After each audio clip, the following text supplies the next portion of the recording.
कृषी विभाग महाराष्ट्र शासन अंतर्गत राबविण्यात येणाऱ्या नानाजी देशमुख कृषी संजीवनी प्रकल्प टप्पा 2 अंतर्गत दिनांक 18 जून 2026 रोजी मौजा, आडका, तालुका कामठी आणि जिल्हा नागपूर येथे मजगी पुनर्जीवन व नवीन भात खाचरी तयार करणे या विषयावर प्रशिक्षण व क्षेत्रीय सर्वेक्षण कार्यक्रम आयोजित करण्यात आला।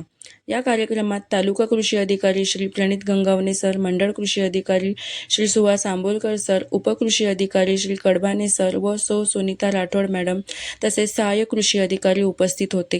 प्रशिक्षणादरम्यान शेतकऱ्यांच्या शाश्वत विकासासाठी मृद व जलसंधारणाच्या विविध उपाययोजनांबाबत सविस्तर मार्गदर्शन करण्यात आले। नवीन भात खाचरी तयार करताना बांधाची उंची, माथ्याची रुंदी, स्लाइड स्लोप तसेच छेदाचे मापदंड याविषयी तांत्रिक माहिती देण्यात आली। तसेच मजगी पुनर्जीवनाच्या कामांमुळे पावसाच्या पाण्याचे संवर्धन, जमिनीची धूप रोखणे आणि शेतीची उत्पादकता वाढवणे यासाठी होणारे फायदे समजून सांगण्यात आले। कार्यक्रमादरम्यान क्षेत्रीय पातळीवर काम करताना येणाऱ्या अडचणींवर चर्चा करून त्यावरील उपाययोजनांबाबत मार्गदर्शन करण्यात आले। मृदा संवर्धन व जलसंवर्धन आणि शाश्वत शेतीच्या दिशेने टाकलेले हे एक महत्त्वपूर्ण पाऊल आहे। धन्यवाद।